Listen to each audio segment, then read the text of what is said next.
Good morning, Dog Nation. I'm Brandon Adams, and this is DawgNation Daily, the daily podcast for Georgia Bulldogs fans, presented today by ServPro. We are feeling so great this week. Just on top of the world after dominating Texas on Saturday and having the entire landscape seemingly in the forefront now for Georgia. College football playoff top 25 comes out tonight. There is also, just unbridled chaos in the SEC at the moment, and we try not to do too much non-Georgia stuff on the show just because we are the daily podcast for Georgia Bulldogs fans, and frankly, Georgia gives us enough to talk about as it is. We do have to talk about some of this coaching stuff. It is crazy. That plus Connor Riley, Jake Fromm back with us today. We'll celebrate some great news with Jake. We're very excited about that. What else? We got a follow-up to a story we covered for you yesterday, and kicking things off today, we gave you some of the best stuff we've heard from Kirby Smart, emphatic in his belief of what separates Georgia from his competition, including Texas. You may think with a day to think about it and a day to collect his thoughts, we might get more of a buttoned-up version of Kirby in a Monday press conference on this same topic, but at least yesterday that was not the case. You're going to love what you're about to hear from Kirby Smart, and we believe it sends a message to the rest of the college football world. We'll tell you all about it here coming up. Glad to have you with us for it. It is DawgNation Daily, daily podcast for Georgia Bulldogs fans, presented today by ServPro, and it begins right now. Today's episode of DawgNation Daily is brought to you by ServPro, cleaning, restoration, construction. Presented by DawgNation.com. This is DawgNation Daily, the daily podcast for Georgia Bulldogs fans.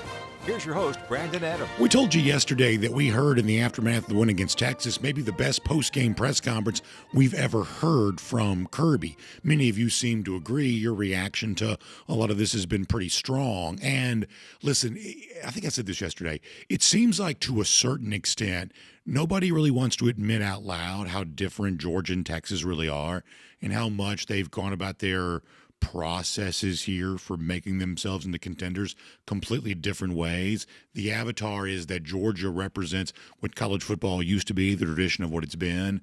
Texas, kind of a nouveau riche style. We're going to try to buy our way into this. We're the Los Angeles Dodgers of college football.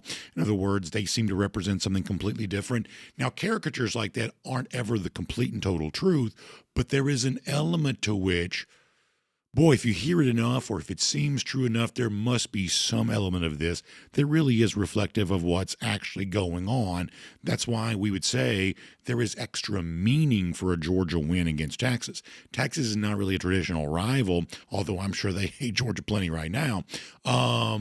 But there is some significance to a Georgia win against Texas for all the reasons that I just mentioned. And that's why the words that Kirby Smart used in that post-game press conference on Saturday were so poignant. We talked about yesterday about how meaningful and how just truthful it sounded. Kirby Smart, I'll give you an example here. You heard this yesterday. I just want to play it again for you to set us up for where we need to go today on what he has liked about his team this season, the contrast that these players have drawn between themselves and other players across college football. This was really interesting. I think incredibly truthful from Kirby Smart. Take a listen to this. Proud of them, man. They've gotten better. I think a lot of teams in the country, it's hard to keep getting better this time of year. You start questioning what I'm doing. Let's be honest. We're 2 months from the portal opening. There's kids that are like, I don't know if I really want to go out here and get better. I'm not talking about Texas now. I'm talking about just in college football, and that has not been the approach of our team. They continue to get better. They continue to grow. They work hard. They believe in each other. It's a good football team, guys, but, you're a week away from humility. We don't deny that. Georgia's got to stay on guard for anything that could come after this. That's obviously true. And Kirby also makes it clear there that he's not talking about Texas with the statement that he made there and the others that we played for you yesterday. But can we acknowledge that given how forceful a lot of these comments have been, while he's not talking about Texas, it also seems true that he's not talking about Texas, if you get where I'm coming from on this, that it seems like, more than a coincidence that, boy, Smart just absolutely hypes up his team's physicality, their commitment to being tough, their willingness to do that and be about more than just a paycheck. It seems like not exactly a coincidence that a lot of that gets said after beating Texas for a third time since last October. And yet there's also this. You know, we've talked about a lot this season that the version of Kirby Smart that you get in a post-game press conference where you're coming down off the competition high and the adrenaline is flowing, the juices are flowing, the things that Kirby says there are a lot different than what he might say in a weekly press conference, where he literally does put on the "I'm just here so I don't get fined" persona, says as little as possible through clenched teeth.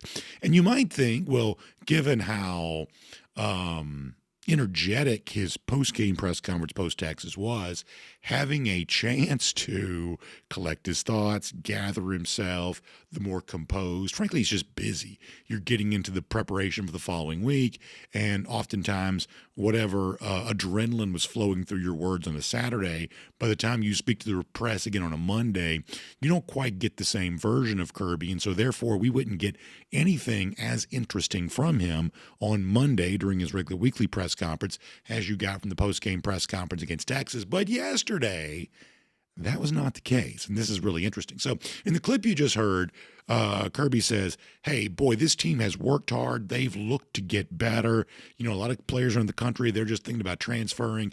You know, they're just thinking about going to the portal and going to their next spot, grass being greener and whatnot. Our guys, though, haven't been thinking about that at all. They've been thinking about going through the kinds of physical practices that you would have to endure in order to be a better football player on the other side. And those of us who like Georgia football and watch it closely, we would say that we've seen that to be true. Kirby Smart says that of his own team. And so yesterday he was asked about, okay, well, how do you strike the balance between you want to push your guys to get better, and Smart himself referenced the reality of the transfer portal. How do you strike the balance between those two things?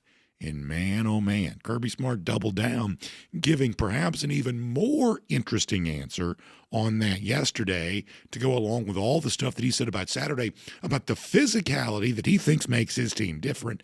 Yesterday, he doubled down on that even more. This is fascinating. We schedule them. The ones that want to leave, we schedule them. We try to get them on the schedule, because when they want to leave because they're not physical, that means they're probably going to a place that's not physical. We like those places. We like to play them. We prefer them, actually, if you can get them on the schedule. So it's one of those deals that you don't run from hard in life. You run from hard in life, you'll find more hard. And once again, I just find this to be really interesting. Kirby is very forceful with his words here. And let me tell you a couple of things that I think this means.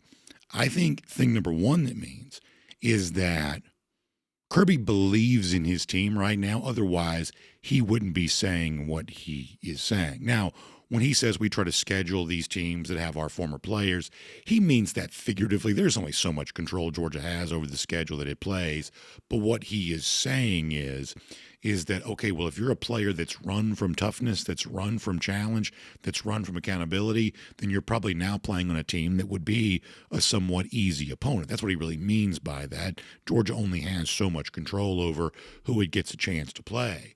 But Kirby also does not mince words and is not afraid to call out teams that are a little bit more willing to tolerate a lack of toughness or a lack of accountability, a lack of whatever makes Georgia Georgia than Georgia seems to possess. And oftentimes it does seem like some of the teams that do that do try to push the easy button of running a big NIL check, and therefore they don't have to quite develop how Georgia develops.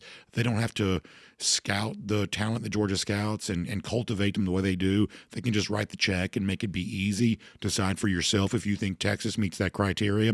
Certainly Kirby's not mentioning Texas by name. I'll let you determine that for yourself, so you can figure that out. But pretty clearly, Kirby believes in his team. Otherwise, he wouldn't be saying what he's saying. And obviously that's incredibly relevant now as we move towards a game for Georgia against Charlotte on Saturday, then season finale against Georgia Tech to close out the regular season.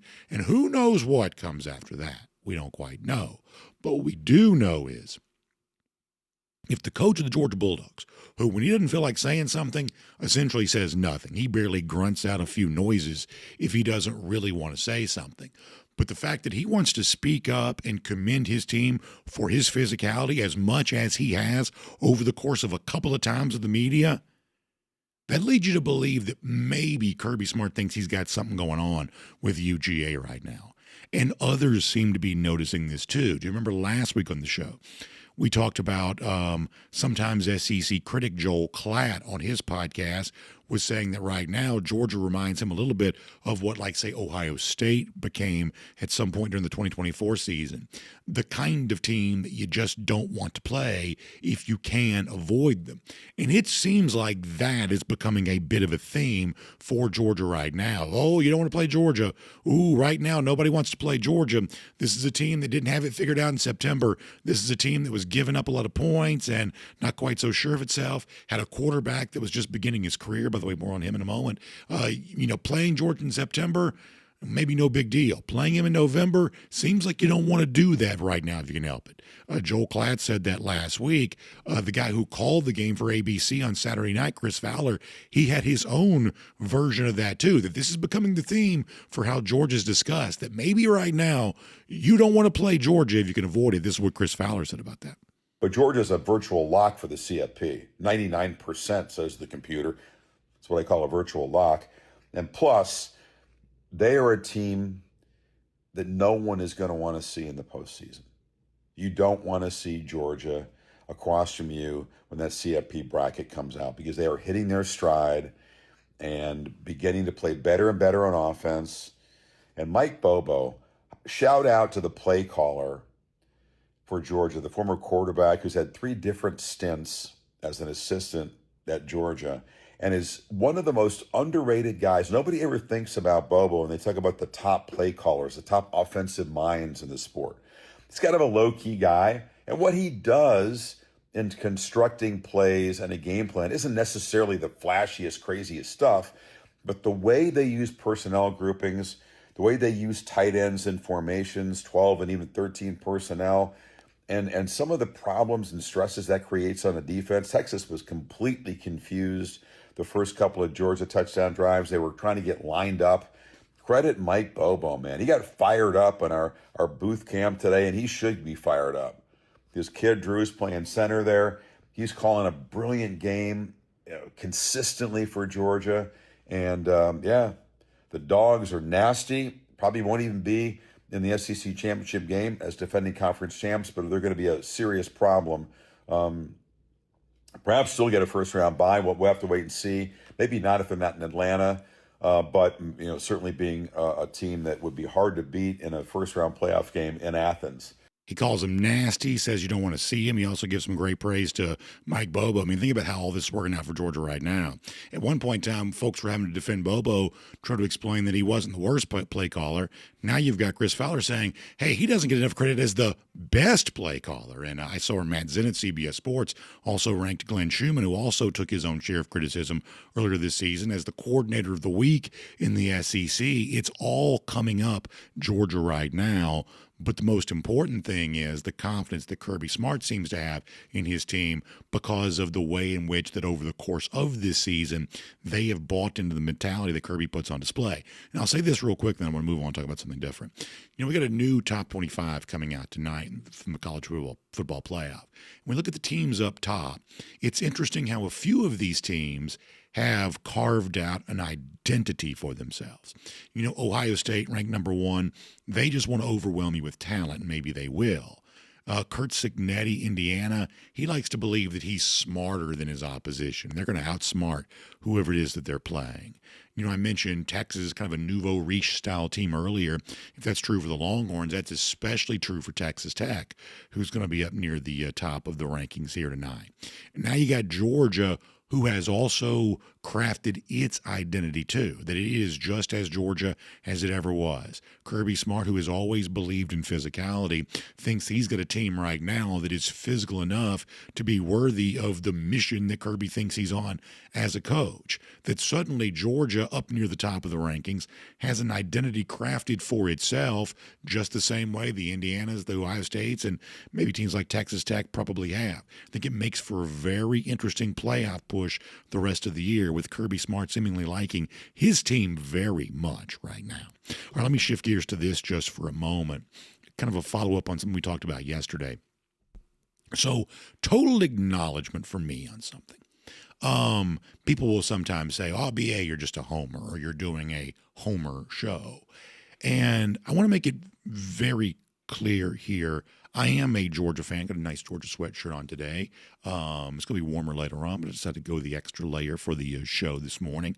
I am a Georgia fan. I do this show for Georgia fans. We are a pro-Georgia show. 100% with no apologies for that whatsoever.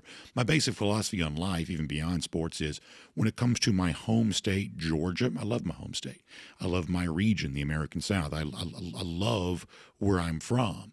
And my belief is that when it comes to my own state or the football team that represents my state, I don't love it because it's great. It's great because I love it. And that's my general philosophy on life overall. And so we are going to make the pro-Georgia argument, because if we don't, who will?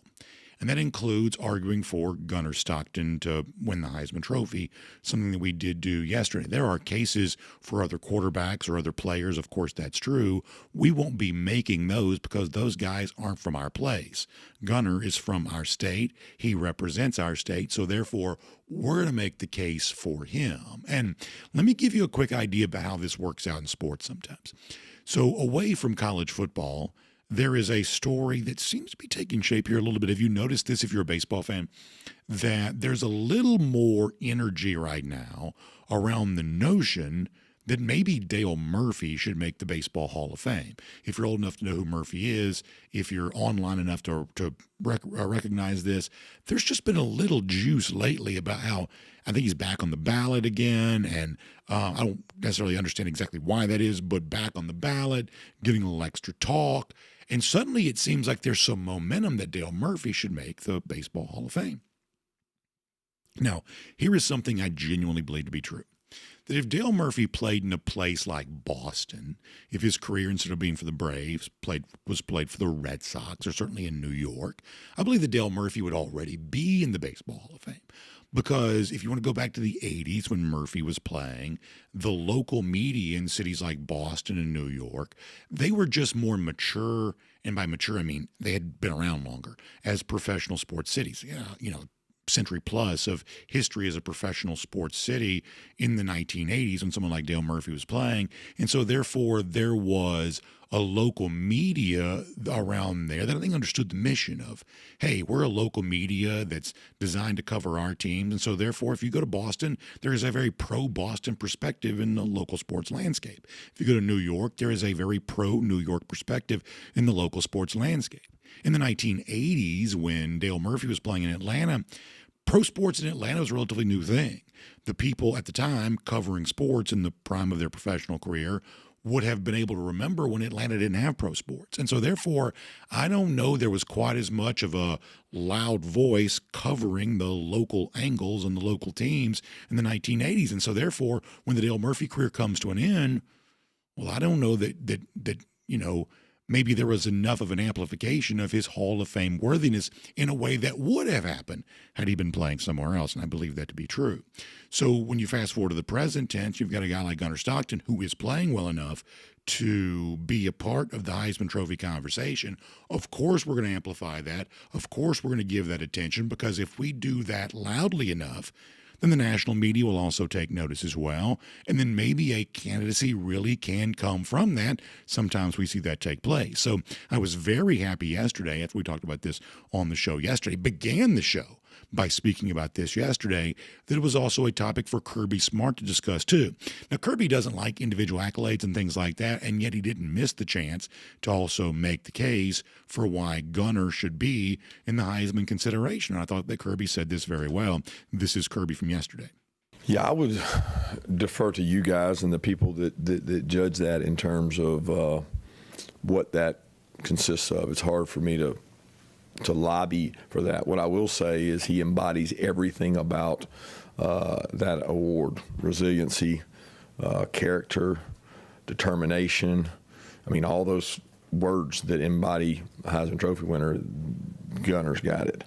And he's done it on the biggest stages, in front of the biggest audiences, against some of the toughest competition at a really high level. So, he's playing well, and he's playing to make the people around him better.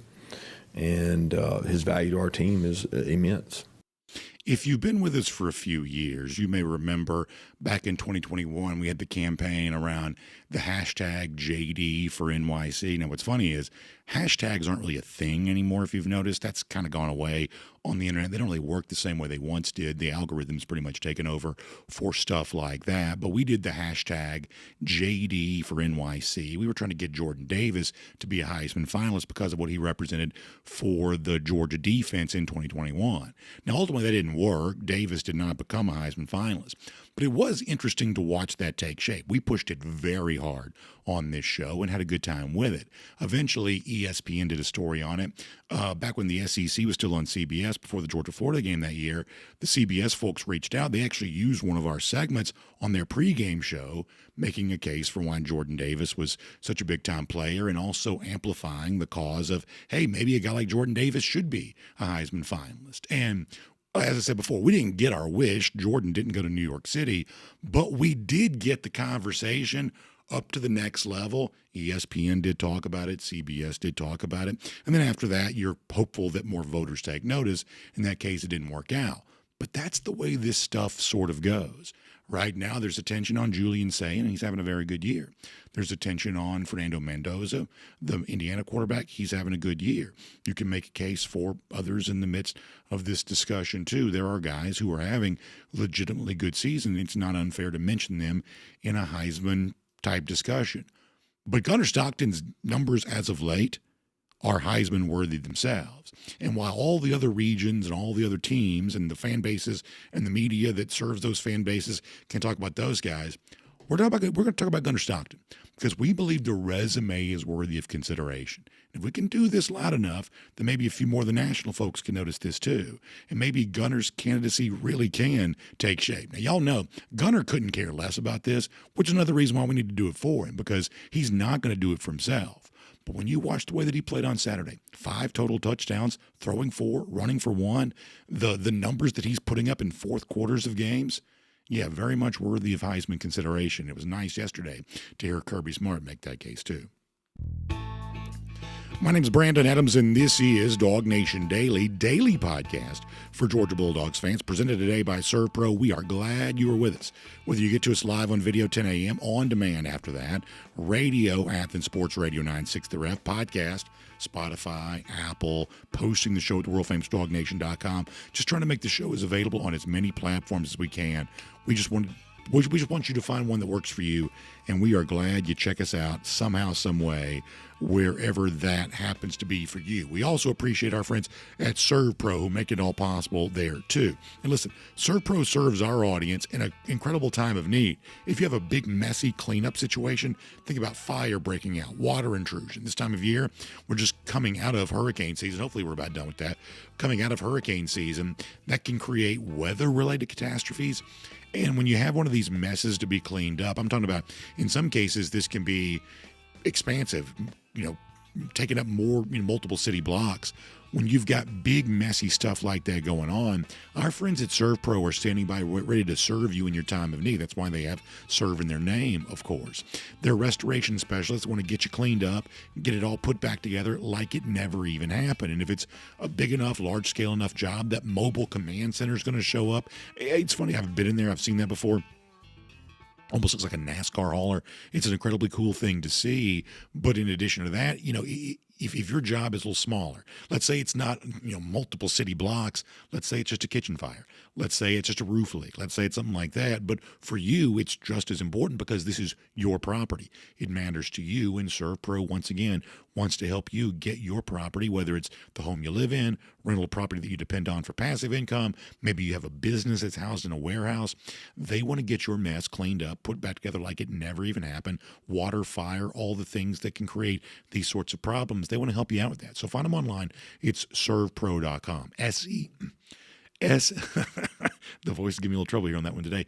SERV, servepro.com. SERV, servepro.com. You can find out more on that today. We're very happy to have ServPro as a part of DawgNation Daily. We're also happy to have two great guests for us later on. It's Jake Fromm in a bit, Connor Riley in a moment. Prior to that, though, let's go around the doghouse. Poured today by our friends at Mercier Orchards Hard Cider. Looking forward to enjoying some of that as you head towards a great football weekend here once again. We may even celebrate some of that with our golden shoe here in just a little bit. Now, before I bring on Connor Riley as we go around the doghouse, presented by Mercier Orchards Hard Cider, let me confess something for a moment that on this show, we try to be careful not to do too much non-Georgia related stuff because there's so much stuff to talk about with Georgia. But y'all, it has been a wild week in the SEC. There are crazy coaching rumors out there all over the place. We'll get to some of the Lane Kiffin stuff in a minute. But if you want to hear how insane the aftermath of Texas's loss to Georgia is, I thought this was crazy. We just did a interesting video, Chris Fowler kind of in his hotel bed there, just doing the phone to the face and doing a little video. I guess you call that a vlog almost, just sharing some thoughts about Georgia. Well, this weekend we also had, in the last 24 hours, I guess, Desmond Howard, one of the personalities on ESPN's College Game Day, dropping a, if it's to be believed, bombshell about Steve Sarkisian in Texas that you got to imagine would not be said if not for the most recent loss to Georgia. Sarkisian also had an interesting exchange on a press conference yesterday. The SEC is crazy right now. Texas dealing with that in the aftermath of the loss to Georgia. Let me let you hear Desmond Howard from his own social media. Judge for yourself how much this should be believed and taken seriously. Here's Desmond Howard. Happy Monday morning, everybody.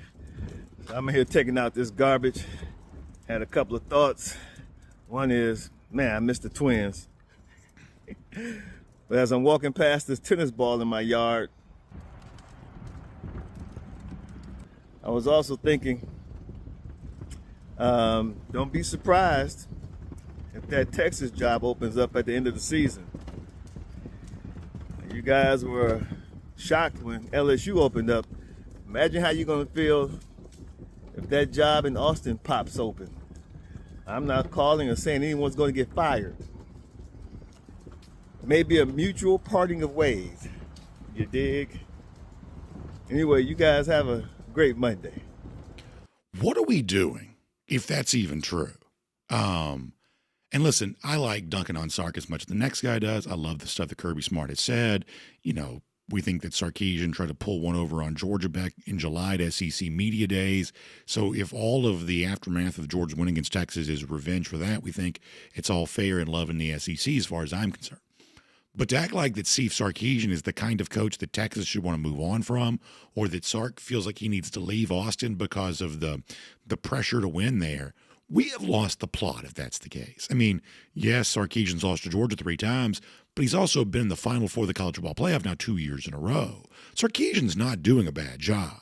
And if what Steve Sarkisian is doing at Texas is considered a failure, then they're like 2 guys in the entire sport who are considered a success. Now, it's worth pointing out that Chris Del Conte, the Texas athletic director, has responded to Howard on social media saying that all of this is news to him, and he was sarcastic about it. So clearly he doesn't believe this and is trying to make sure that none of us believe it either. I mean, Howard wouldn't just go on social media and say this if he wasn't getting it from somewhere. That doesn't mean it's true, but we would obviously like to believe that Desmond Howard didn't just make this up. But this obviously speaks to how crazy it is in the SEC that this is being said about Texas on the heels of losing to Georgia. And you already know what's going on, at least I think you probably do, with Lane Kiffin, where we've got photographs of private plane in Gainesville, private plane in Baton Rouge. Kiffin's family's been in both spots. I'm like many others on the internet that this feels like an intentional leak to play Florida and LSU against each other by Kiffin's people, including his agent Jimmy Sexton. Ole Miss, as they probably should be, beside themselves about this. They've apparently, according to serious reports, news reports, told Kiffin, "You got to figure out what you're doing here. We need to know prior to the Egg Bowl if you're going to stay with us, if you're going to one of these other jobs. There's a very good chance, in other words, that now." Because I think that Kiffin's leaving, that Ole Miss is going to go into the college football playoff with like an interim coach in place, which, listen, I understand why Kiffin might want to leave, and for the most part, I enjoy the coaching rumors and stuff like that. But man, what a disappointing situation if a team like Ole Miss has one of the best seasons in program history and loses its coach prior to the rivalry game, loses its coach prior to the college football playoff, and who knows how they'll get treated by the committee with that. Any excuse to downgrade them, it seems like the committee might take it. But the sense that I get is that Kiffin's going to LSU. That seems to be maybe where this was always heading. LSU's just a better job than Florida. So, whatever Florida fan hoped they had they might get Kiffin was probably faint at best. LSU's just a better job. Kiffin seems to have known that and was more than happy to use Florida as a bargaining chip to get more out of LSU. And boy, it seems like, based on some of the reports, that's what maybe he did. In other words, this is crazy times. A lot of wild stuff going on. Coaching rumors left and right. Some of them less believable than others. The Kiffin thing, though, is real. Seems like he's likely leaving. And, man, it seems like there's a real mess at Ole Miss in the aftermath of this unless somebody has a very, very significant about face here at the 11th hour. We'll make that around the Doghouse, brought today by our friends at Mercier Orchards Hard Cider. So when the SEC gets so crazy, it's nice to think about tranquil things, and maybe there's nothing more relaxing and tranquil than the notion of the North Georgia mountains and a couple of 100 acres of, delicious fruits growing in the orchards of Mercier Orchards, spelled Mercier. It really is the best of Blue Ridge. We love Blue Ridge, Georgia. We love the agricultural tradition in our state. We love Georgia-grown companies. This is one. And if you haven't tried the delicious taste of Mercier Orchards Hard Cider, I'm telling you right now, this is a great time to do that. It's become a big part of so many folks' tailgates in and around Athens all the time because it tastes great. And when it comes to the apples and other fruits that they grow there that they blend together to make the Mercier Orchards Hard Cider, there's an entire array of flavors for you here. If you want something really sweet like the Just Peachy, you can get that. If you want something a little bit more on the tart side, like the Grumpy Granny, you can get that, or anything in between. There are so many different varieties. It's delicious. If you haven't tried the hard cider category of beverage, you need to do that, and you need to recognize that Mercier Orchards Hard Cider is the best of them all. So as you're out shopping and looking for, great beverages, your local supermarket, your favorite beverage store, or even on tap at your favorite restaurant, ask for Mercier Orchards Hard Cider. In many cases, when you ask for it, that's enough to get folks to stock it. And it's a great way for us to make this Georgia-grown company grow even more, which is something that we're dedicated to do. So search online, Mercier Orchards Hard Cider, or go to the website, mercier-orchards.com/hard-cider. You can learn more about that today. We love having Mercier Orchards Hard Cider as a part of Around the Doghouse. We also love having Connor Riley here today as well. Big doings all across college football, including Georgia's win against Texas. Let's talk about that and more with Connor Riley here today. DawgNation Daily, presented by ServPro.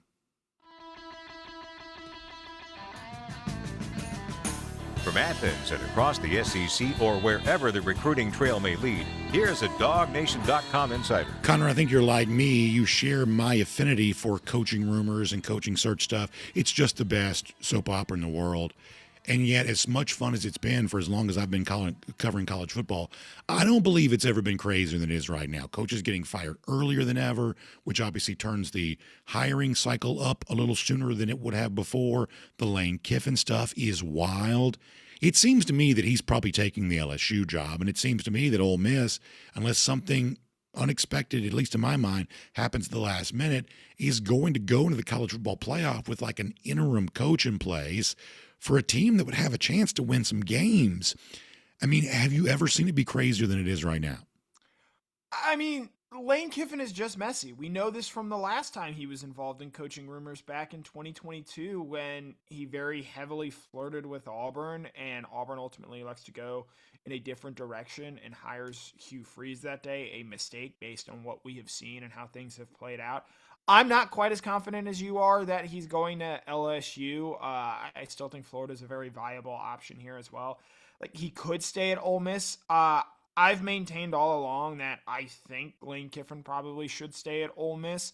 I think that's the best setup for him, because if you go to LSU or you go to Florida, and his transfer portal acumen, I think, helps him maybe hit the ground running. But if you're not doing what you're doing right now at Ole Miss, at Florida, and LSU, there's going to be no patience. Brian Kelly got ran out of there at going 34-14 in 3.5 seasons. And with Florida, your last coach preached patience for 4 years and the results never got any better. So I'm very interested to ultimately see what Lane Kiffin ends up doing here. I have no problem whatsoever with Ole Miss coming forward and saying, hey, we need a referendum here. We need to know where you stand with us. We're not going to be hanging in the wind. We're not going to have this distract us from the college football playoff. They have a well-timed bye week to sort of get all of this figured out. And it stinks the most for the Ole Miss players on this 2025 team because this is so clearly a special season for them. They're a handful of plays away from being undefeated this year. And because of the way the calendar sets up, because of the incentive to win across the sport, a team like Ole Miss is going to see their season get hijacked and ultimately end in a way that is not, I think, as befitting as special as this Ole Miss team is. I also played the clip of Desmond Howard talking about Steve Sarkisian. I can't really take that seriously. Hey, I think that Sarkisian's actually doing a good job at Texas. I mean, I know he's not beating Georgia, but there's a long list of teams who will be able to say that. And I like dunking on Sark after losing to Georgia again. I'm in for all of that. But we have lost the plot completely if Sarkisian's the kind of guy that's either, in bad graces with his fans or running from what he fears might become, sour grapes on the part of those fans. If that's how quickly things change for a guy that's been in the Final Four 2 years in a row, then we have just lost our collective mind if that's the case.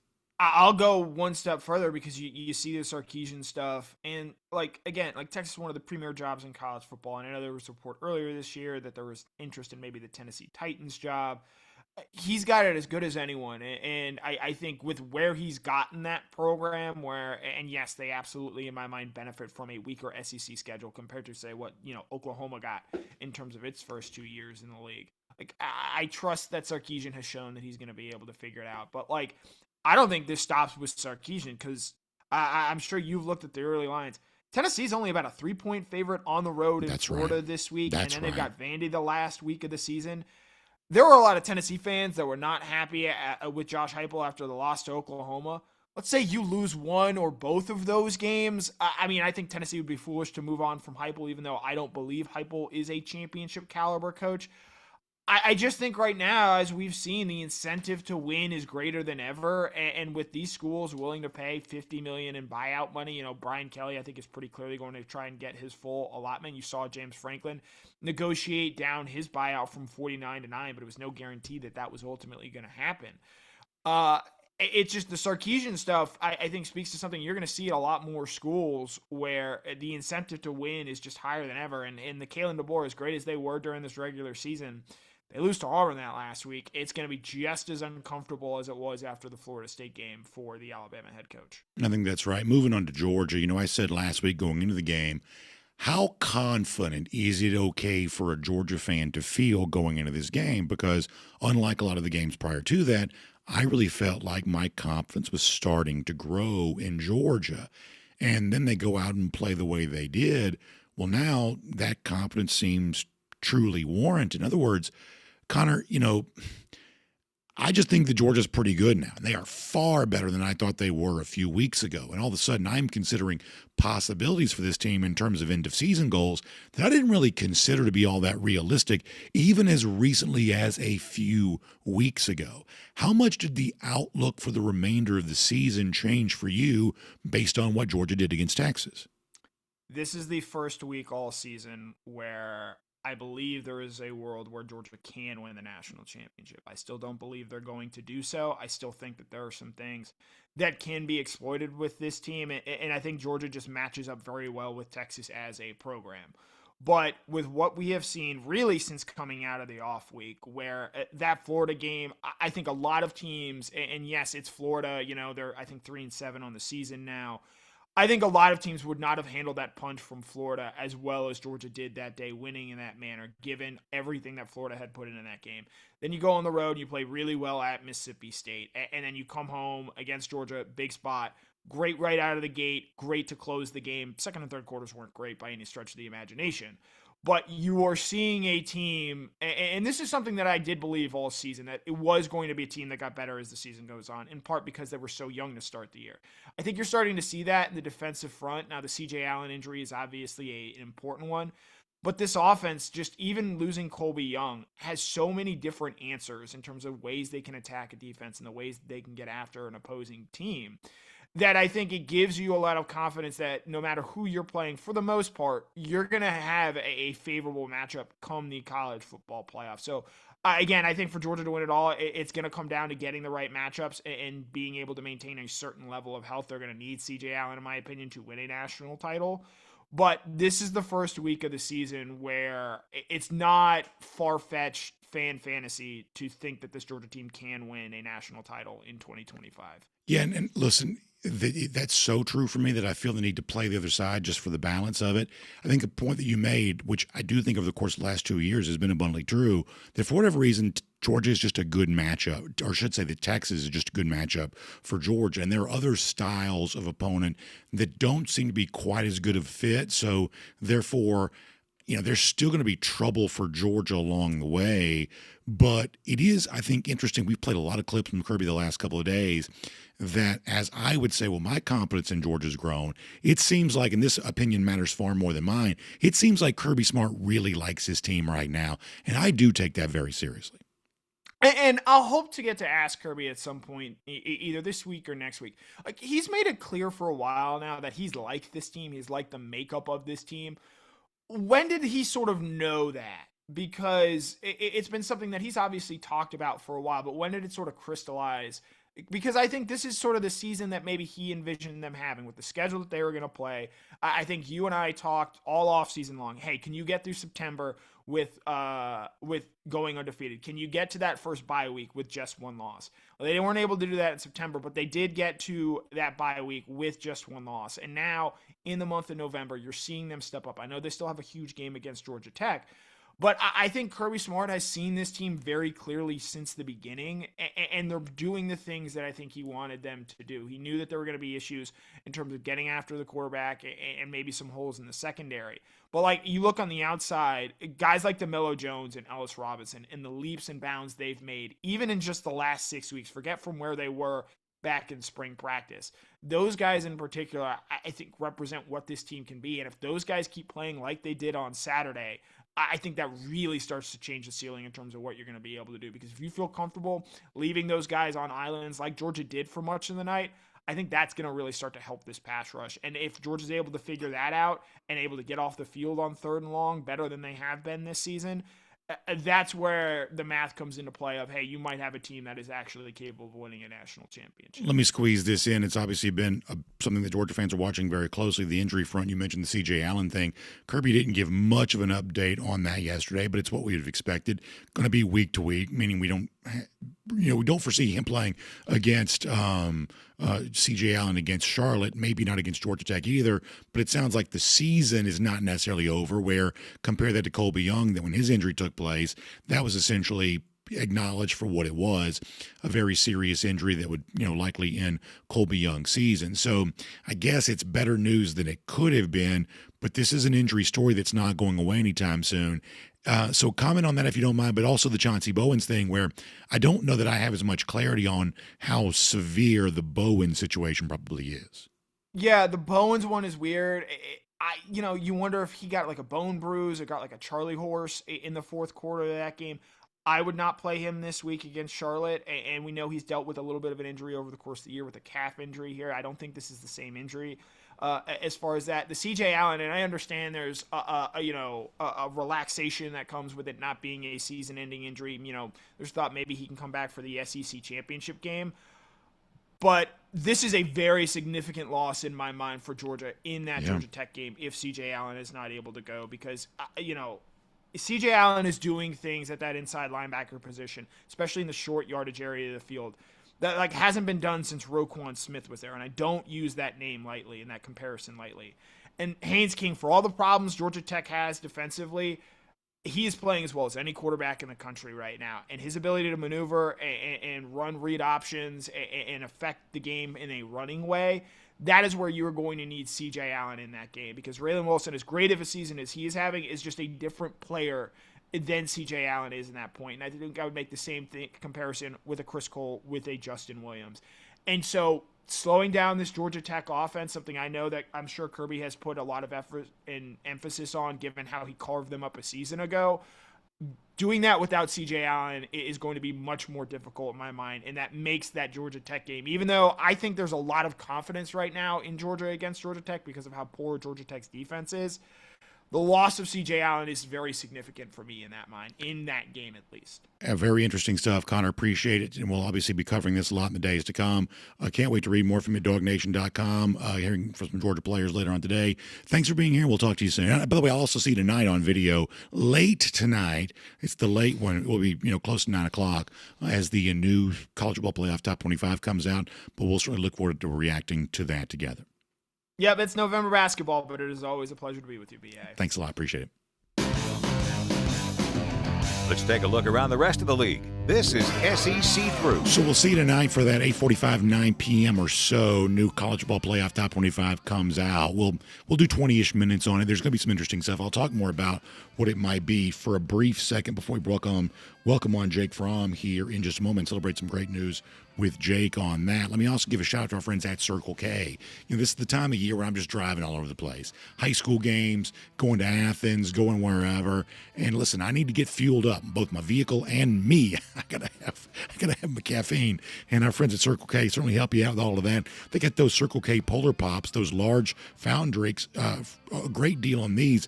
They start at under $1. You love that. You can also get daily deals on coffee, energy drinks, so much more. 400 locations across Georgia and the Southeast. That means there is a Circle K near you for you to be looking for. And you can download the Circle K app and find that location that's closest to you. It is always a welcome sight. Anytime we're riding around, going places this time of year, Circle K gets us fueled up, gets us ready to go. We're happy to have them as a part of Dog Nation. All right, let me very quickly mention this tonight. Playoff Top 25 coming out. We're going to see some movement. Texas loss, obviously going to move it down. We're going to see Oklahoma moving up. Oklahoma has got it all out in front of it right now. You got Missouri, you got LSU. You win those games, you're in the college football playoff. That's quite a story.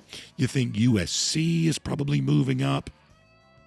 The Texas loss, I think, gives Vanderbilt a chance to move up too. I do think on the broadcast tonight, we mentioned the Lane Kiffin coaching rumors. I do think it's interesting to hear how Ole Miss gets treated with the possibility they could have an interim coach. Keep in mind, just a couple of years ago, you're talking about injured quarterback to Florida State. They were treated negatively because of that. Would Ole Miss be treated negatively because they might not have their coach? It'll be interesting to hear if any words are spoken about that tonight. And also, don't forget, there'll be a new committee chairman tonight. Hunter Yurchik, the Arkansas AD, and his chairman, after Mack Rhodes stepped off the committee, the Baylor athletic director sounds like he's got some stuff going on, and he steps off. So that comes up tonight. We'll be following it closely, and we expect Georgia to be inside the top 4 tonight. So you'll see a little bit of movement from Georgia after the Alabama loss. Why don't we do that? Let's make that our SEC through for right now. We'll bring the music down on that and get ready to bring in our next guest here because, boy, what a great time it is for him. Now, we're all happy right now because Georgia got a win against Texas, but our good friend Jake Fromm, as we roll into a Kroger Fresh Take, he's even happier. I mean, look at this wholesome look. You got the front porch going on there, got the flannel shirt going on. I mean, if that doesn't look like a brand new dad, I don't know what does. Jake, in all seriousness, congratulations. You were kind enough to share the pictures of Colt there on social media. I certainly appreciate that. What an awesome thing. So happy for your family. And the good news is, seems like everybody's happy, healthy, and doing well, which I know is the answer to many, many prayers. So congratulations. And just so shortly after this happened, thanks for spending some time with us on the show today. Yeah, absolutely, Brandon. Thank you so much. Yeah, mama and baby, both healthy, both happy. And man, it's just a little bit chaotic in our house right now, trying to adjust to this new normal. But things have been really, really good. And just having the opportunity to be a dad, for once, and now a dad for 2, is so cool. It's just something that I try not to take lightly. It is a huge blessing, and man, there's nothing like it. Yeah, I remember going from 1 to 2. Now, my kids are a good bit older than yours are. Obviously, now you're still, the brand new one and very young one. But when you go from 1 to 2, the duties around the house, boy, there's just a lot more to be done right there, right? And when you get two parents teaming up on one child, that's one thing. All of a sudden now you got each parent's got a little extra responsibility situation. So you're probably feeling some of that. Oh yeah, no doubt. I'm definitely getting pawned off a lot to the older one, and I'm having to take a lot more of the reins when it comes to watching him and caring for him. But it's awesome. Me and Luke are going to get real close here. Yeah, that's awesome. In the next year or so. But man, that's part of it. I've heard now. 1 to 2 is tough. 2 to 3 Yes. is even tougher. But I've heard 3 to 4. It's already chaos. Who cares? At that point, it's just an economy of scale. Yeah, at that point, it's just an economy of scale. They start taking care of each other. Who cares? That's exactly right. That's probably true. Well, in the midst of all of this, I'm not even sure how much of the Georgia-Texas game you got a chance to see, but my goodness, what we were there. We were working. Oh, there you go. I love it. But what a performance that was for Georgia. And listen, this is the kind of thing that early in the season, didn't know that we'd quite get there for UGA. My goodness, man, they are firing on all cylinders as much as they ever were. How impressed were you by what you saw from Georgia against Texas? Yeah, I mean, this was like a game of games for this Georgia football team, top to bottom. You got to see it from the first play of the first quarter to the last play of the fourth. Man, I just think all around was just a great team effort.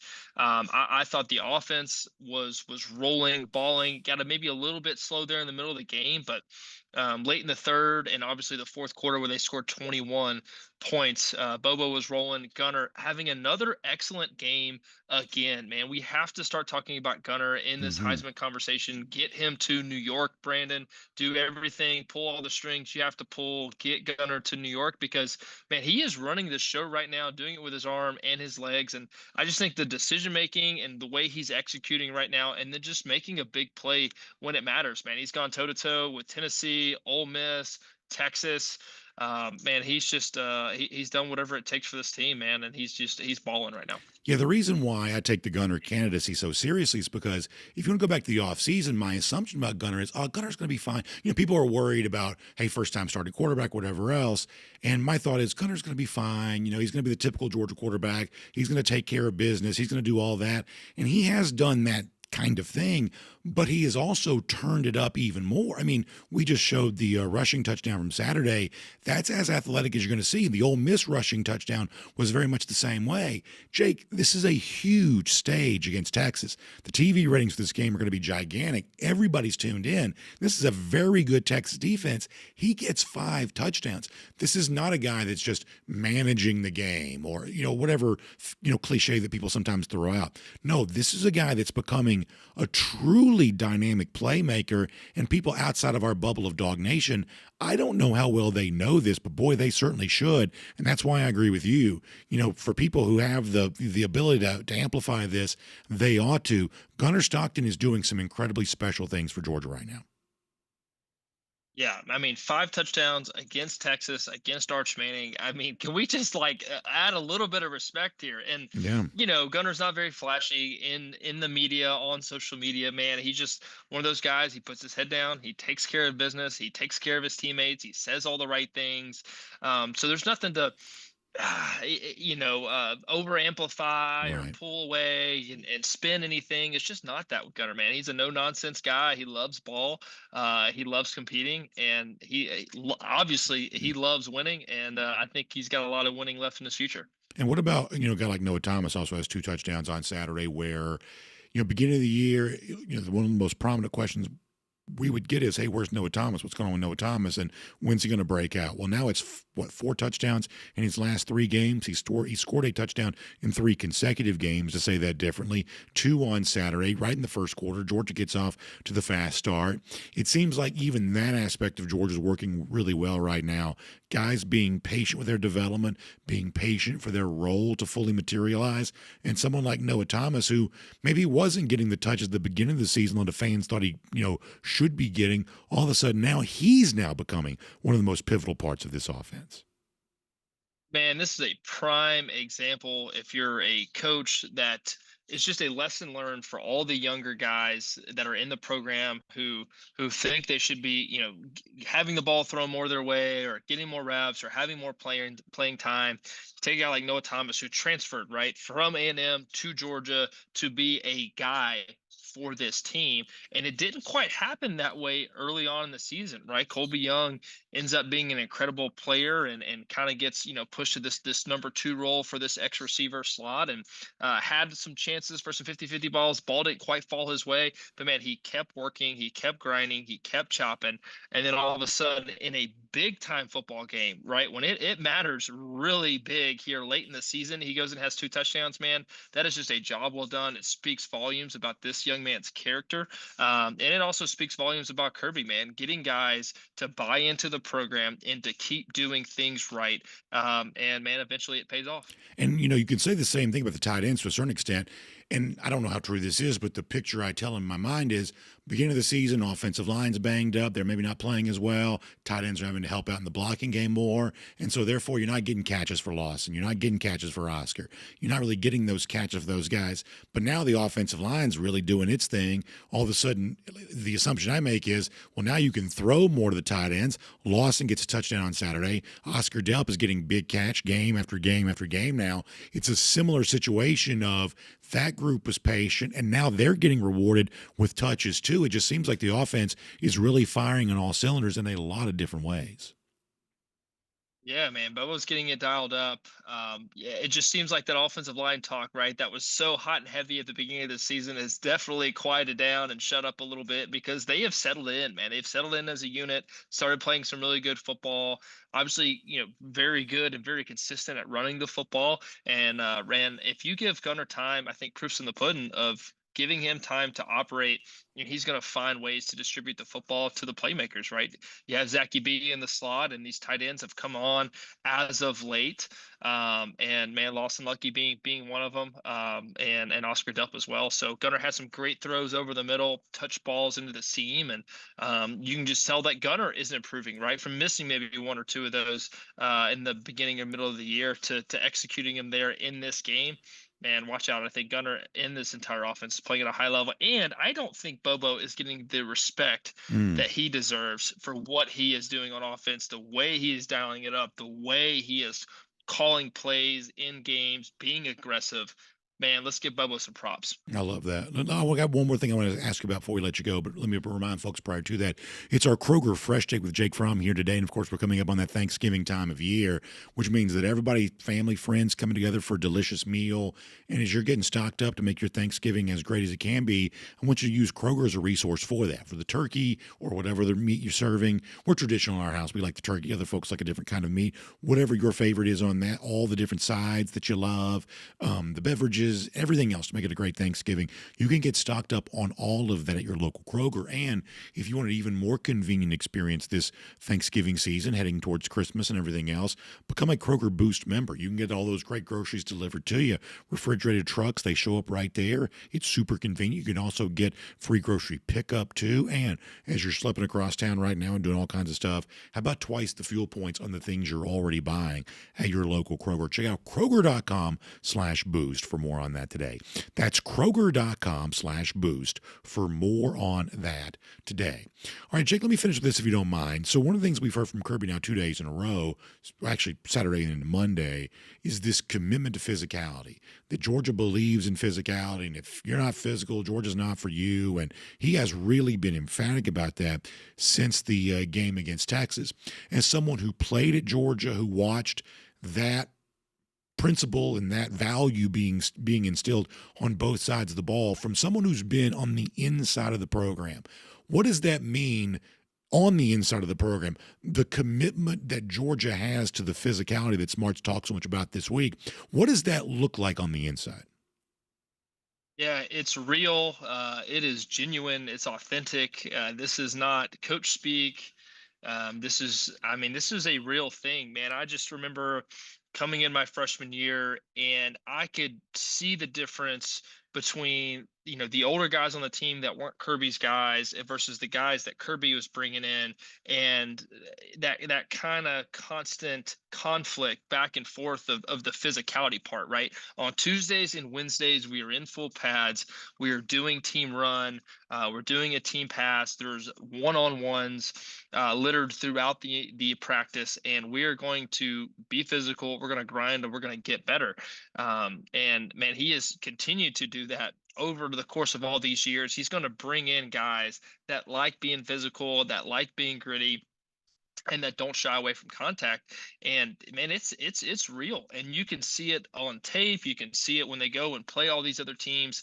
Man, other teams, especially when it gets late in the year, more in the NFL because it gets a little cooler, but man, late in the year, the physicality just starts showing up. Bodies don't feel quite as good, quite as fresh, quite as healthy.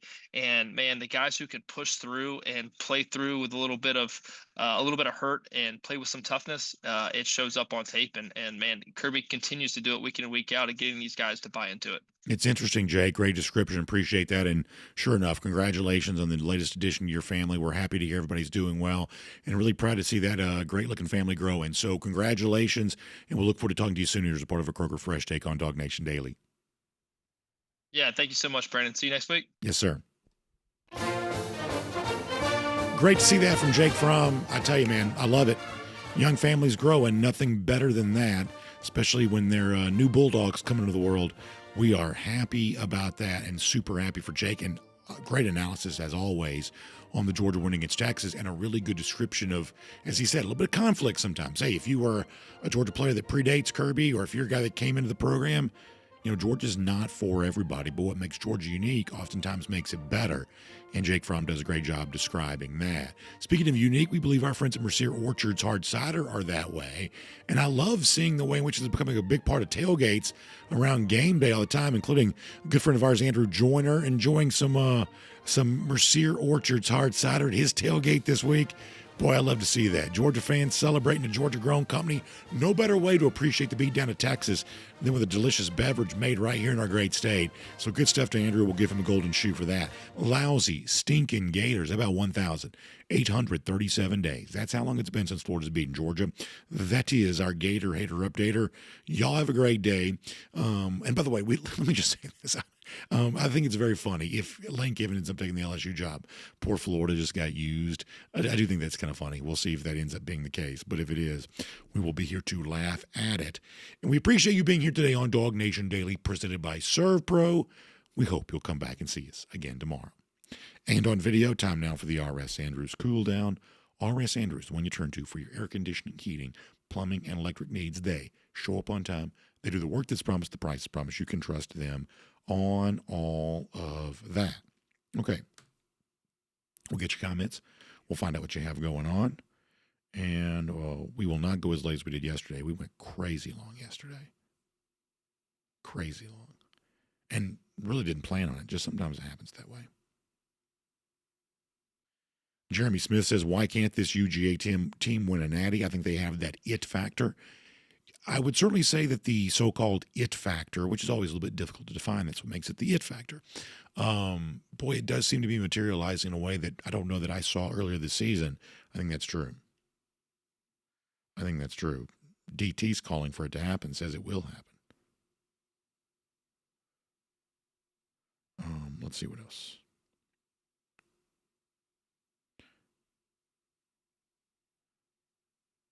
We'll talk about Milton here right now. Very good high school team in Georgia. A little love for C.J. Wiley, who came out of the Milton program, and we think that C.J.'s got a very bright future at Georgia, to be sure.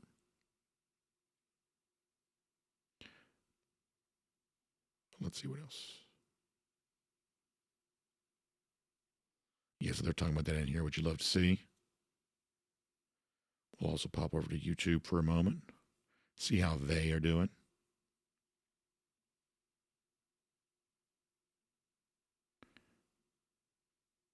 Porter likes those likes us making fun of those lousy, stinking Gators. Appreciate that.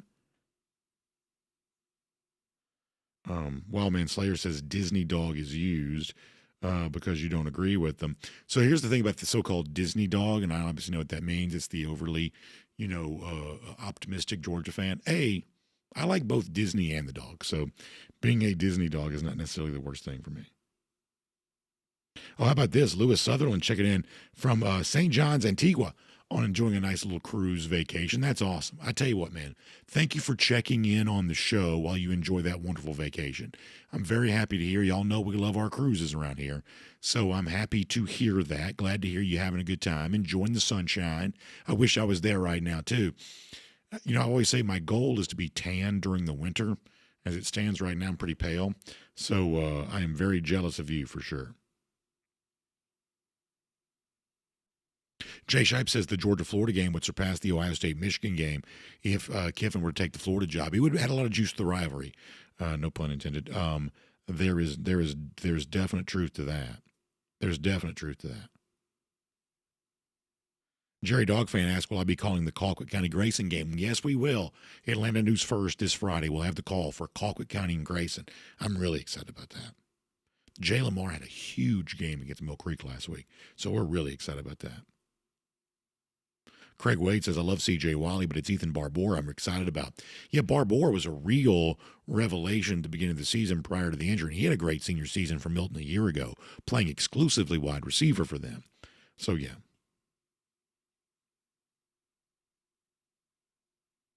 Al Chandler says, I'd like to see as many SEC teams in the playoff as possible. Yeah, I kind of would too. Curtis Jackson asked about the Darnell Washington thing. Yeah, I saw that, the big stiff arm. And it's really funny to me because when you watch Darnell doing that, your first thought is, well, he's just too big to be playing with these guys. And then you realize there is no other league. This is the NFL. There is no other league for him to go to. That if you play too rough and if you're too big for this league, this is the last league. This is it. You're just too big for football at that point. And sometimes that's what Darnell Washington feels like. I mean, he's just shoving people out of the way. It's amazing. He really is a marvel. Thomas Tyson says our offensive depth is kind of nuts. Feels that way right now, doesn't it? Paul Moon says, hoping he comes back strong. Barbour was head of dudes who had been here multiple seasons. Yeah, they really liked him a lot. And, you know, obviously, as you say, hoping he comes back from injury. We think he probably will, but obviously, you know, pretty significant injury that he dealt with for sure.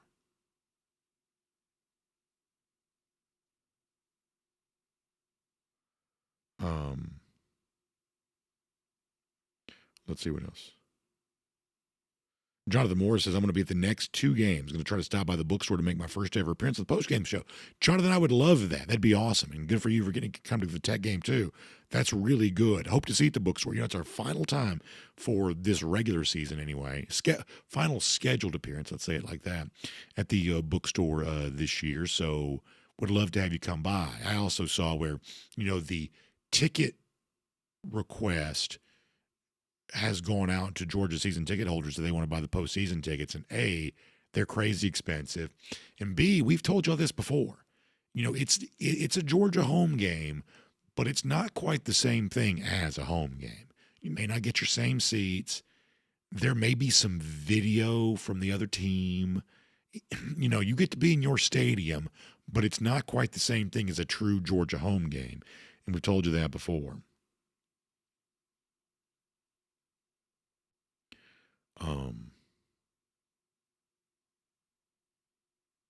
Alan Hampton says if Kirby can hold on to this team, they're going to be a 2021 or 2022 type team next year.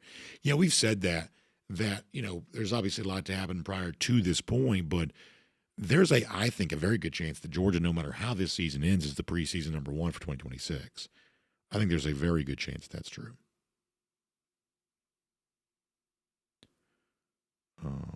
Let's see what else. Richie Bales asked about 12 o'clock kick. It's 12:45 Saturday, right? 12:45, is that right? I think it's 12:45.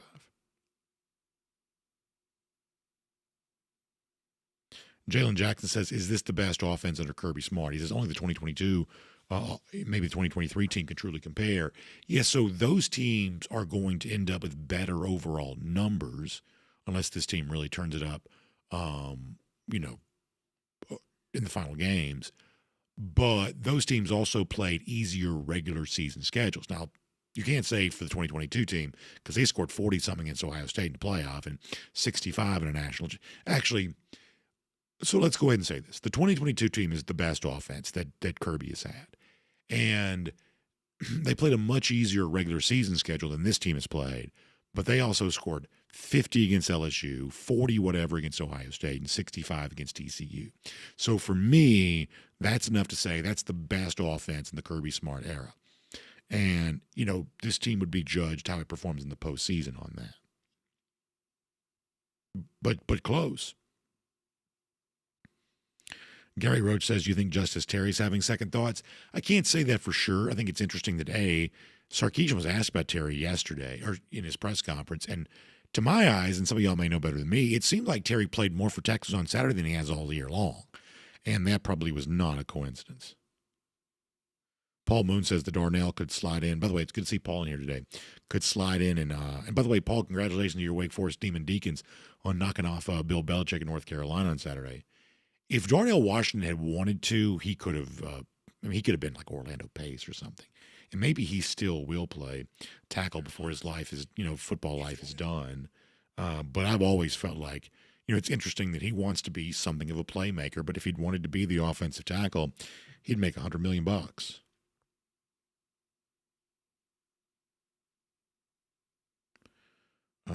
Let's see what else on Facebook.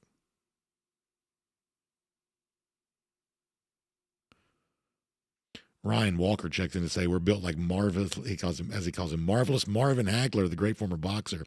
We can take a punch and deal out plenty of punishment in later quarters, like Hagler did in later rounds, and we're still aren't as respect as we should be. I love that from Ryan. Always great stuff from him. Always great stuff from him.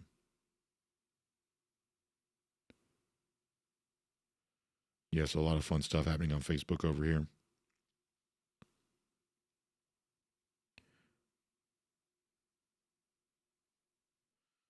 Yeah, so Craig Wade agreed with that too, that magically it seemed like Justice Terry played a whole lot more against Georgia than he had against anybody else. Yeah, Paul Moon happy for his Deeks. Yeah, I saw where the Wake Forest coach was mad at Bill Belichick or somebody was mad on his behalf. The coach himself didn't say this. Belichick didn't give him much of a handshake at the end of that game, which is pretty funny.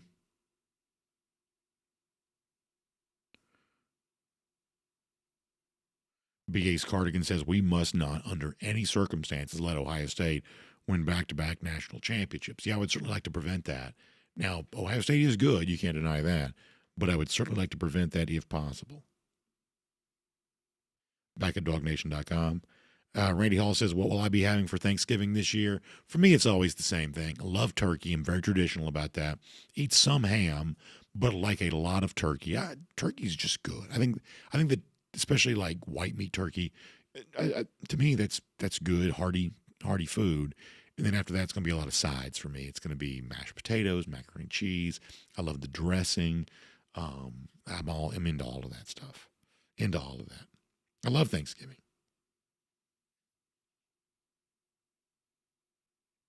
Garrison Tucker, thanks for the kind words. He says he was watching shows from 2021 and 2022. He says, we've done a great job of advancing the show and DawgNation in general. Yeah, I'm proud of how our product has grown. I really am. It's an incredible privilege for me to be able to do this. And honestly, it's great people working. We've never had a better team of people. Kaylee and Cody are helping us today. We've never had a better team of people putting these broadcasts together and creating a sleek look for it all, which I'm very proud of. I'm very proud. So I appreciate you saying that, and I will certainly point that in the direction of where it should go. Let's see what else. Good to see Mark in here today. Kate Holcomb says if the Dogs keep playing like they have the last 3 weeks, I think they are the team to beat for the national title. Could be the case. To go back to what Connor and I were talking about, though, it is important to note that the Texas, much better team than the team I'm about to mention, but Georgia has matched up well with Texas. I do think that if you want to think about, like, say, the national championship or something like that, I think the Tech game could be somewhat instructive on that because, Tech has not exactly been a great matchup for Georgia. Now, we don't think the Tech is anywhere near as good a team as Georgia is, but the matchup for Georgia has not been great. So if this really is a team that's turning the corner and really of a championship level now, I do think the Tech game could be pretty instructive in that the Tech's going to have that game. They're going to want it badly.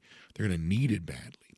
And how Georgia plays in that, given how much Tech may want it, that could really mean something. Garrison Tucker says Ty Simpson showed his true colors on Saturday. He gets flustered easily, and to me, he's the anti-gunner. He needs perfect scenarios in order to look good. Unfortunately, it was against us. Yeah, I mean, obviously he looked great in that first half against Georgia. I think that Ty Simpson is a good quarterback. I do think the Alabama offense has weirdly struggled a bit as of late. Just getting ready for the Georgia game, I don't know how much I can say about how much of the Alabama struggles on Saturday were because of Simpson or compared to something else, but that's an interesting piece of analysis. DT says that Cody's been a big help to DawgNation Daily. Yeah, he has been. Cody's great. Randy Hall asked about the high school game this week. Yeah, so as we mentioned, we got Grayson and Colquitt County coming up. Really excited about Grayson and Colquitt County. Grayson, the defending champs, hosting Colquitt County, making that trip up from 6A. Anytime you get the South Georgia team coming north, it's always a lot of fun. And for Colquitt County, it'll be 2 weeks in a row of them traveling into Gwinnett County from way down south. So that'll be an interesting back-to-back trip for them.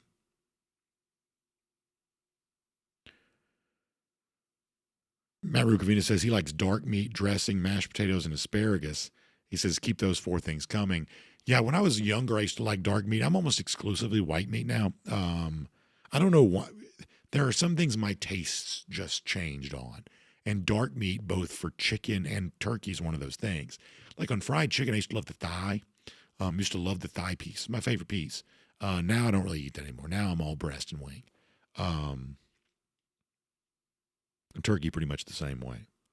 Boy, I tell you this, you don't care about this, but Press Box on Saturday in Sanford State, they had a delicious Thanksgiving-themed meal from Williamson Brothers Barbecue. It was great. Very good. Garrison Tucker says, what's your take on if Oklahoma wins that? Are they in the playoff and what seed? Yeah, I can't speak to the seeding part of it as much. I'm guessing not a home game, one of the bottom 4 seeds. But yeah, Oklahoma, I think, has put itself in the position to make the playoff. They played an incredibly tough schedule. They still have a relatively tough game with Missouri coming up, and then we'll see what LSU has in the regular season finale.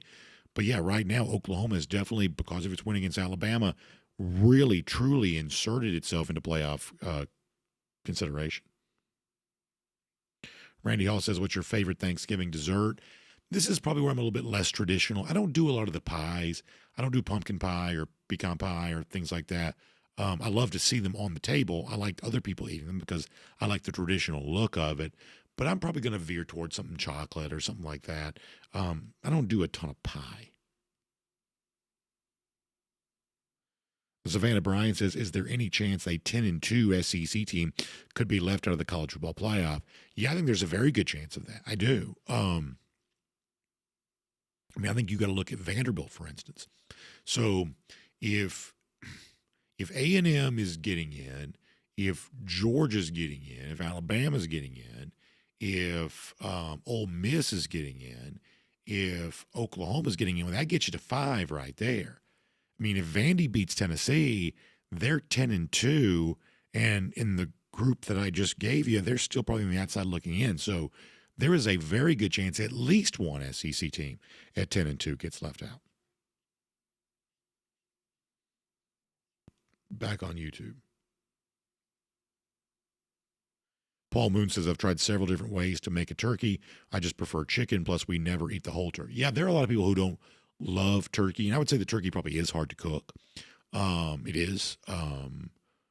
But I do like it, and I'm glad to have it for Thanksgiving. Now, I haven't done this in a couple of years, but, I don't really like dark meat. I would probably still eat a turkey leg, though. I haven't eaten one of those. Speaking of Disney, we talk about, you see people walk around the park with those big, giant turkey legs. I've never done that, but I always like turkey legs.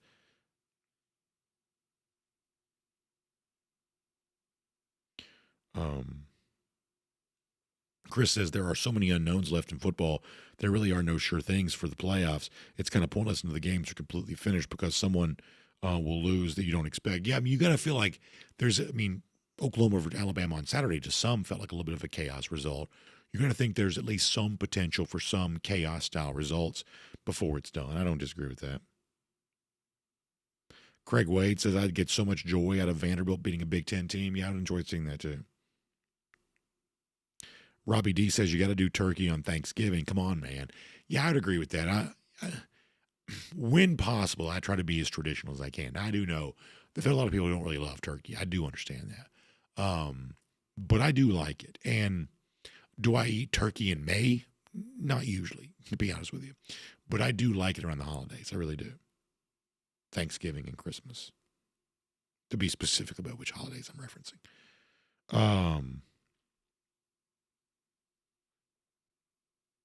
Chris says, fried turkey is so delicious, but I hated Thanksgiving when young because I'd never fried. Now it's fire.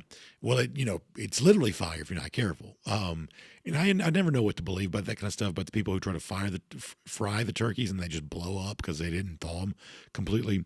I've never really understood how real that was, but you always see those viral videos about that sort of thing. But people do swear by that fried turkey, man. They do.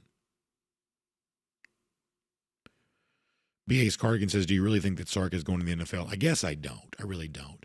I think he wants to float that, if I had to guess, to make Texas appreciate him more, but surely both sides realize they got a pretty good thing.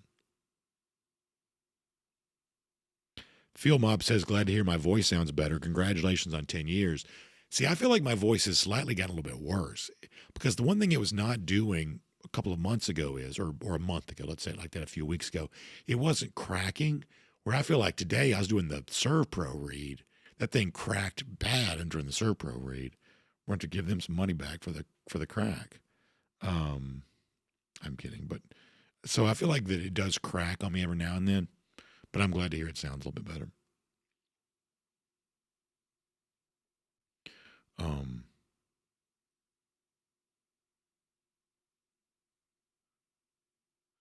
Chris says, my people that I visit for Thanksgiving are country. He says, I don't know about those problems, but they know what they're doing. Yeah, that's the thing is I'm going to trust, like you said, those true country folks for that. You get the city folks or like the suburban folks, trying to get because, you get like the big, it's basically the same pot. If you ever do like a low country boil or something like that, which I love that. Man, that's delicious. It's basically the same pot that you would do for a big shrimp boil that you would do for a fried turkey thing. But if you don't have that thing, if you don't have that thing fully thawed, I'm talking about completely thawed, it doesn't catch fire. It blows up. It explodes. G. Gray says, I don't like sweet ham either. So ham is one of those things that I have changed my taste buds on a little bit too. When I was a kid, I used to love ham. And I would have said I like ham way more than turkey. Now I like turkey way more than ham. And I'll tell you the move I like to do is, let's say I'm going to eat a bite of turkey. I cut a little sliver of ham and put the ham with the turkey because I want the fat content, kind of gives it a little extra flavor. And so I'll mix a little bit of ham with my turkey because, even good smoked turkey, could sometimes use a little pick-me-up from a flavor standpoint. A little bit of ham goes a long way on that. All right, a couple of more.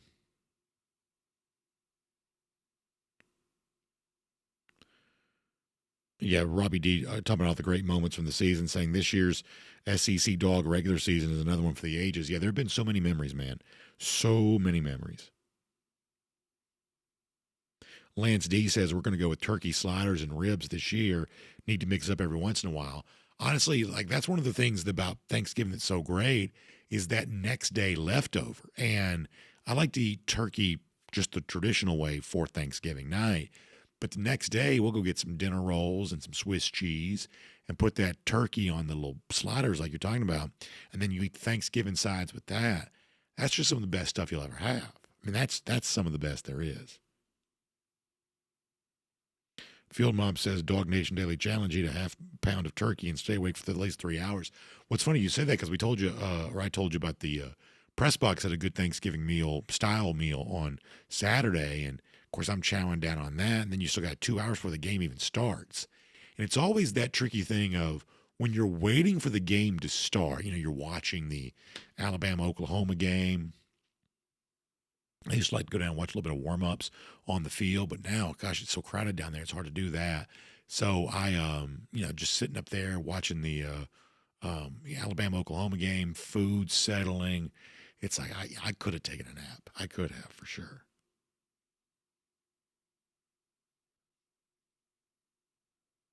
Matthew Goodwin says, I smoked turkey last year, my favorite. Yeah, smoked turkey's good now. I love that. Also glad that Georgia didn't use that second down sound effect. Yeah, they fell on the sword about that pretty quick. They said that right after the game against Alabama. They acknowledged that wasn't a good idea. I think the mistake they probably made on that is they thought the sound effect worked well with the lights. And it probably did, but it didn't really make for I thought in the press box, you can't always quite, hear it as well. I miss the old days of the open air press box. But I thought the musical accompaniment to the noise on Saturday was really pretty good. I thought the game day atmosphere was A+. A+. I thought it was A+. Really did.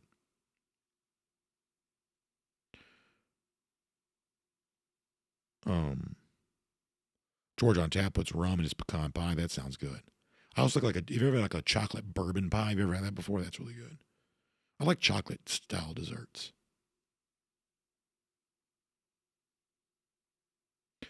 Oh, is that right? So Matthew Goodwin says that people in the Low Country don't like calling it don't like calling it Low Country unless you live in the Low Country. It's just a boil. But what if you're enjoying it in? I guess it depends on where you define as Low Country. That's fair enough. Just call it a boil. I can do that. I think that's fair. Chef Jay Bowen says he's smoking about 25 turkeys and 30 hams for people this Thanksgiving. That's awesome, Chef. I mean, really and truly, I don't think there's anything wrong with if you're cooking your own sides. If you want somebody else to cook your turkey for you, I don't think there's anything wrong with that. I don't think there's any ego stroke to be had by I cooked my own turkey if somebody like Chef Jay is going to do it for you. I don't think there's anything wrong with that.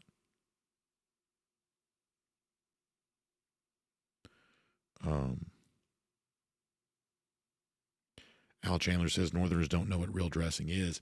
Yeah, listen, that's the thing is, I love dressing. And the Northern people, they call it stuffing, and they do stuff it in the turkey. But here's the thing, man. If you stuff that in the turkey and then put the turkey in the oven, that stuffing, as you call it, it ain't getting cooked. It's raw. And that's gross to me.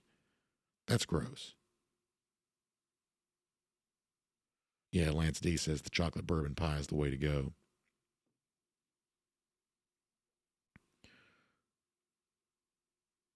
Christy says, who eats the green stuff with marshmallows, pineapple, cream cheese? Yeah, I'm not into all that. I can't do all that. There's a lot of rainbow type stuff that you see, especially the old time Thanksgiving things.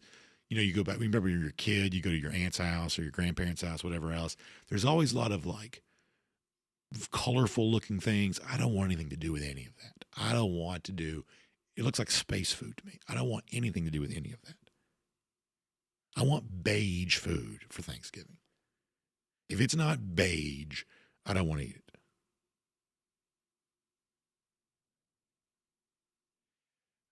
Jacob Alexander says Chef Jay is cooking for an army. I don't think the 30 hams are going to the same person. I think he's just cooking them for various people.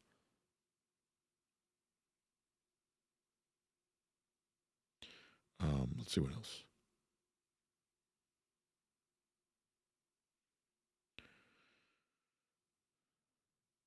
Gary Holt says, what about our offensive line? They're eating good. Yeah, man, I've been proud of that unit, man. They've come together. They've done so well. Very proud of them. Very proud of them. Philip Jordan Wells says the Georgia pecan pie is undefeated. I don't doubt that it is. The one thing about me is I'm a pretty picky eater. I have the palate of a small child, basically.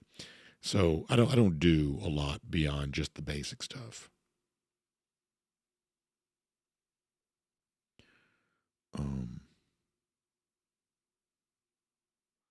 Let's see what else.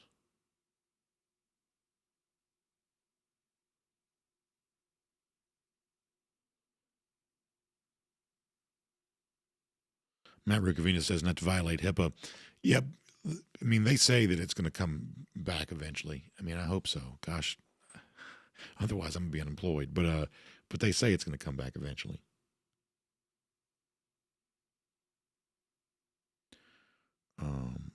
Let's see what else.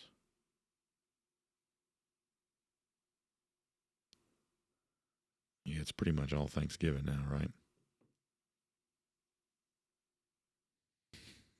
Mighty Mi's laughing at me, calling some of those casseroles that look like space food. That's what it looks like to me. All right, let's see what else. A couple more, we're going to go. Robbie D says Thanksgiving's just the best to me. Family, food, football, friend. Yeah, it really is. Like he says, PTL. I'm right there with you on that. Praise the Lord, indeed. You just can't beat it. It's so good. Oh my gosh, it's just so good. And I love Christmas too, right? I mean, and the truth is, I even like some of the commercial parts of Christmas. I mean, I love to tell you that I'm, completely devoid of all, commercial aspects of Christmas. I'm not. I like the commercial parts of Christmas too, really. But Thanksgiving is just different than that. And I do really appreciate that. My kids also like it a lot too, which I'm thankful for. It's also always fun to have a good Thanksgiving when Georgia's playing well. It's always nice because it comes right near the end of the season. I always enjoy that too. And over the course of my life, we've had some different ones of those as well. I like all of that. Paul Moon says his family's going to a cabin for Thanksgiving. That's probably pretty fun. That sounds like a Hallmark movie. Mighty Mai says Christmas brisket, anyone. That sounds really good. Now, I would say that for Thanksgiving, you need to adhere to, if I was like the dictator of holidays, I would tell you need to adhere to a traditional Thanksgiving. You need to have turkey. I would say that. I would say that on Christmas, you should feel free to do whatever you want to. And, I've heard people do the brisket thing. I've heard people do like a seafood style thing. I've heard people do all kinds of stuff, a London broil. You hear about all kinds of things for Christmas. And I'd say you're free to do whatever you want to for Christmas. That seems like a little bit more of an all skate. My encouragement would be that you have traditional turkey on Thanksgiving.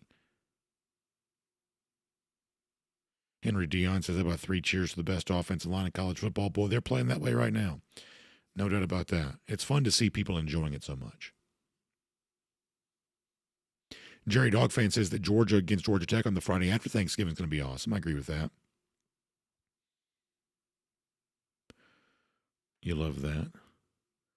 All right, final comments, and then we are going to go.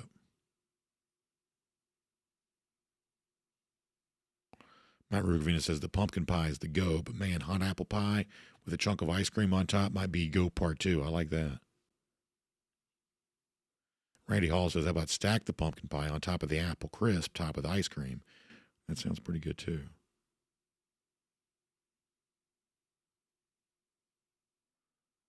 Sounds like Randy's had an interesting week too, which is interesting. Savannah Bryant says, I thought only Yankee stuffed turkey. Yeah, I'm talking about the northern people that like to do that. They call it stuffing and they put the stuffing in there. That stuff's not getting cooked. Just another thing that Southerners get right that people up north may get wrong. Savannah Bryant says only Savannah to Charleston should be considered the low country. Fair enough. I'll just call it a boil. I can do that. I'll just call it a boil. I'll show because I do love them. The corn, the potatoes, Old Bay seasoning, sausage, shrimp. It's one of my favorite meals. It really is one of my favorite meals. So I have respect for the meal. So if y'all may just call it a boil, that is what I'll do. DT says, I can't believe the new press box doesn't have windows that open. It's funny, DT, almost every press box has gone away from being open. Now, interestingly enough, when Mercedes-Benz Stadium was built, it was closed. And then a couple of years ago, they decided to open it up, which I was glad for. Most of the riders don't like it to be open because they're riding and they like quiet. I am a tourist. I love to hear the crowd. So a lot of the riders want the press box closed, and now most of them are. Mississippi State's was open. That was really fun. But there are not a lot of open press boxes left. Georgia's stopped being open after the 2023 season. And the sense that I get is most of the riders like it that way, but I love the good open press boxes. I do. I love a good open press box. But there aren't very many of them left. DT says he's going to go up to Mercier Orchard and get an apple pie for Thanksgiving. That's awesome, DT. I appreciate that. And I hope you enjoy that. All right, here we go. Anything else? Chef Jay Bowen says cornbread dressing all day. BA being from the Northeast Georgia area, did you guys ever eat Line party salad. All my grandparents used to make it at Thanksgiving. That and blueberry pie. I don't know that I ever had that, but I do like cornbread dressing, though. I do like that a lot. Jack Fullerton says it's the duty of man to stay with Thanksgiving traditions. I would agree with that. All right. Anything else?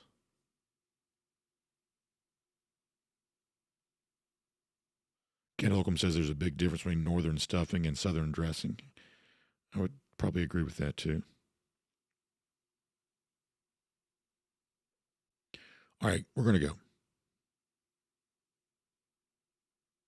Good stuff. Fun times. All right. Y'all check out RS Andrews online, rsandrews.com. Air conditioning, heating, plumbing, electric. They show up on time, do the work that's promised, the price is promised. Speaking of Thanksgiving, you have folks coming over. Don't let a plumbing emergency ruin that time. You know, whatever issue you have, slow draining, sink, water heater issue, you know, the RS stands for Rapid Service in RS Andrews' name.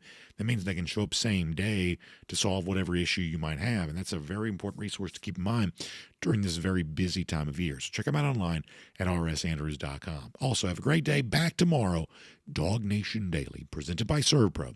We hope you'll come back and see us then.